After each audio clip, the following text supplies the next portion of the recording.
Halos 2 linggo nang walang paghupa ng baha sa isang barangay sa Hagonoy, Bulacan. Apektado ng kabuhayan at pamumuhay ng mga residente. Kaya tinulungan sila ng ating Operation Bayanihan ng GMA Kapuso Foundation.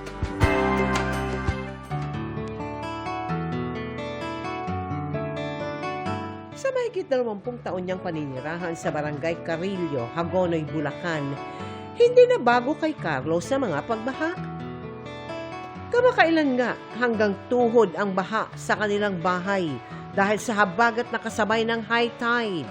Hanggang bewang naman sa labas. Nung pumasok po yung mga 2019, napapansin ko po pagka yung high tide pumapasok na dito. Tapos unti-unti siyang papunta doon sa labas. Hanggang ngayon, ganito na. Pagka ulan lang po na ganun, lalo pag may bagyuhan, mas malalim po dito. Natigil din ang kanyang trabaho sa construction. Sa gobyerno po sana, kung tulungan niyo pa kami ng lugar po namin dito, sa buong Bulacan po na ganito po ang sitwasyon, kung may bagyo o may high tide, nilulubog po kami sana kung may magawa kayo ng paraan.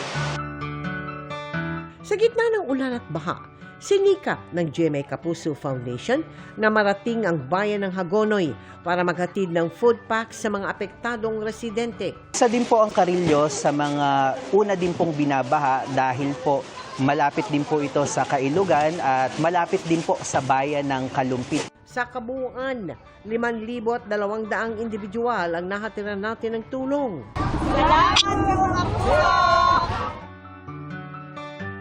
At sa mga nais tumulong pa, maaari po kayo magdeposito sa aming mga bank account o magpadala sa Cebuana Luwilier. Pwede rin via QR code ng GCash o Palawan Pay o mag-donate online sa GBayanihan, Globe Rewards, Metrobank Credit Cards, Lazada at Shopee.